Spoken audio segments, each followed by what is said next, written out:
ရခိုင်ပြည်မှာရှစ်လေးရှိတဲ့ရခိုင်အစားအစာတစ်မျိုးဖြစ်တဲ့မုံဟဲ့ခိုငှက်ကြီးတောင်ကိုချက်ပါမယ်။၃နှစ်ကျော်၄နှစ်မှပြန်စားရတဲ့ဒီဟဲ့မှာအိမ်နာမှာနေရမရှိတရားခုလာပြီးလို့ဆက်ရဟာပါတယ်။ကိုယ်ပိုင်ဆောင်ဆိုဆက်ရဖို့မော်။ရွာမှာဆိုကဲအိမ်လောက်တိုင်မုံဟဲ့မမြင်ဘူးပါတယ်။အကောင်ကီလိုကောင်းတန်တုတ်တရအားလုံးသူတာလီစွာပါမင်္ဂလာပါရှင်ဟဲ့အညွန့်တွေကအတုပ်ကြီးတွေမလို့ရေဆေးပြီးမှနှရှာခွေထားလိုက်ပါတယ်ဒီဟင်းကရုံးမလီသီးလို့ပဲအရွှေတက်ပါလို့ရေရင်ဆေးပြီးမှဘိုင်းနာခွေတာလောက်တာကပိုကောင်းပါလေရှင်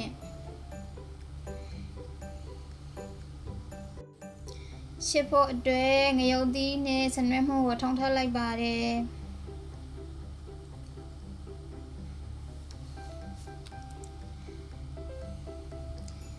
ဒီဟင်းကအဖန်တယ်လေးတွေပါတော့ပုံမှန်ဆိုပြုတ်ပြီးမှရှစ်တာပိုကောင်းပါတယ်စုကအမြန်လိုနေတာရဲ့ခုနေကြနေရကဖြစ်နေတာရဲ့ကြောင့်မပြုတ်ပေးနေရှစ်လိုက်ပါတယ်အတုပ်ကြီးတွေကိုအောက်ကထားပါမယ်အနူးလွယ်အောင်ဘိုကအညွန့်လေးတွေတင်ပါမယ်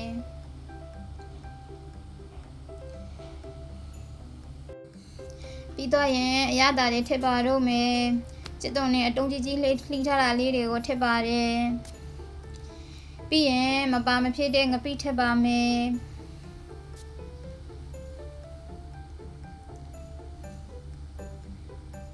စီနှစ်စုံထည့်ပါတယ်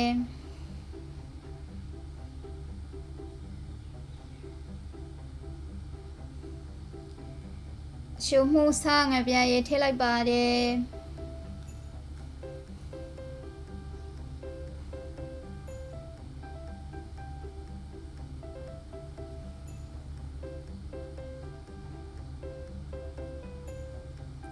ခုနကထောင်းထားတဲ့ငရုတ်သီးကိုအရေးဖြုတ်ပြီးထည့်လိုက်ပါတယ်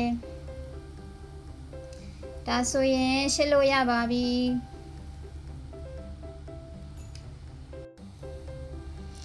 ဒီလိုတခါတည်းအကုန်လုံးထည့်ပြီးဆက်တာကနောက်တော့အိုးရှိဖို့အတွက်ပြင်ဆင်တဲ့အချိန်အများကြီးရပါတယ်အရွေးတွေနူးလာမှပဲအရသာလေးအပို့ငံလေးမြည်လိုက်ပါတယ်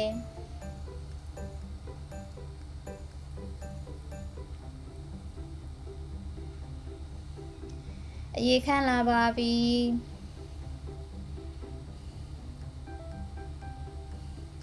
စားဖို့အနေတို့လေးရပါပြီဒီလောက်ဆိုရင်အဆုံးထိကြည့်ပေးကြလို့ကျေးဇူးတင်ပါတယ်ရှင်